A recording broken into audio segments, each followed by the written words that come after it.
pressure nowhere. My scoliosis is gone. I can feel the pain.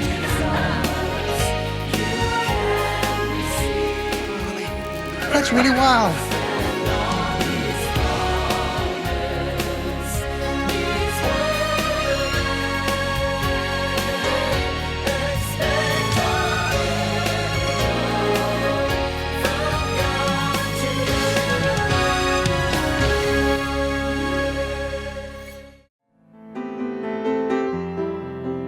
Angie Cheek has worked in the floral industry for years, creating beautiful arrangements for weddings and other special events.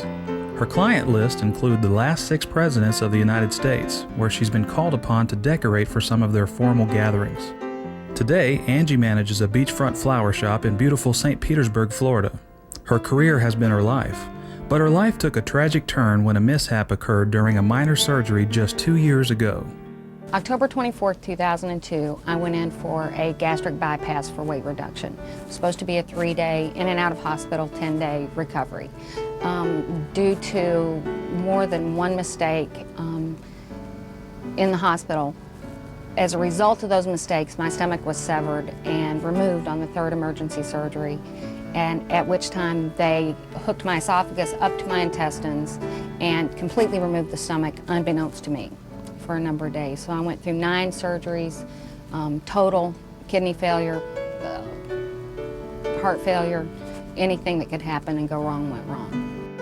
As a result of them removing my stomach for almost 2 years, within 2 weeks, I was not able to eat solid food of any kind and basically lived off of iced tea, dill pickles, and chicken broth.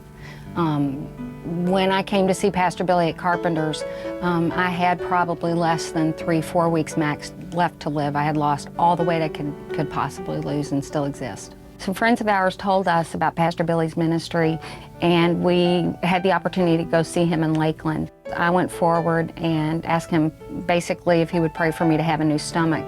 While I was actually on the floor, I could physically feel my stomach being recreated.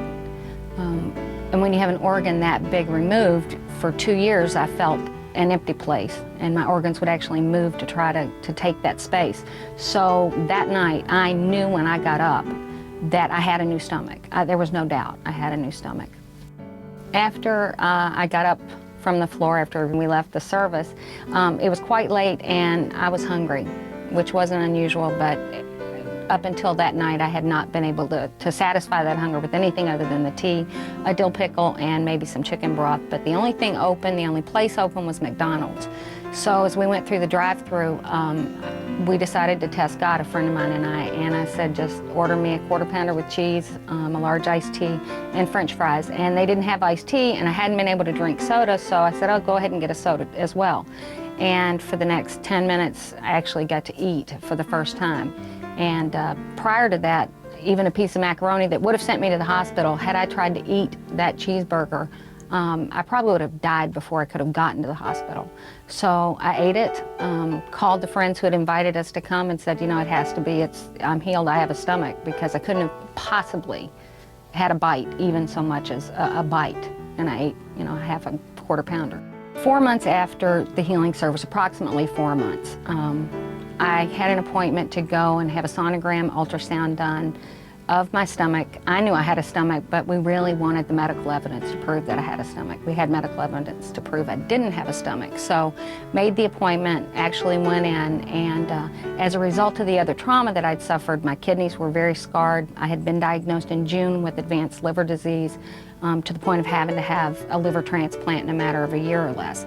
And so when I had the ultrasound of my stomach done, they went ahead and did a scan of everything, and the result of that, and we have it, a physical copy, was that my stomach was functioning fine. I indeed did have a stomach. It showed I had a stomach. I had eaten breakfast that morning like I have every morning since that healing service, and it showed the activity. My kidneys were absolutely totally clean, no scar tissue, no scarring, no nothing. They're perfect.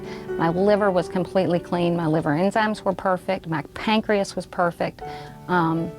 Everything was done. Nothing. There was not one problem left. As a result of that night and that miraculous healing and creation of a new stomach for me, The part I did not realize is that I didn't just get a new stomach, I got my life back, and I didn't even get my life back, I got a new life. I was so tired. For 2 years, every day it took everything I had just to stay alive and get through the day. And that's been the biggest thing, I think, more than anything, even more than the new stomach, is having a new life and having my life given back to me.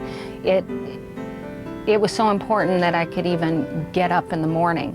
You know, we take for granted now, and I do now even just after this short amount of time, that going to sleep, I'm gonna wake up tomorrow morning. And I didn't have that assurance, so I didn't sleep for 2 years. I didn't just not eat, I didn't sleep and I didn't live, because I just kept trying to work harder to make enough money so that the people I loved would have something when I wasn't here. And I don't have to worry about that now. You know, so I have my life. I have dreams that I wouldn't have, they couldn't have been realized. It was just all I could do to get up in the morning, get to work, go home and go to bed. You know, I lived on a feeding tube. To get up in the morning now and eat breakfast, eat 2 eggs, eat a piece of whole wheat toast, 2 pieces, eat granola cereal for dinner. I have the option. I don't have to hook up to a machine and be dependent on a machine today and not know if I'm gonna wake up tomorrow morning. It gave me back my hope.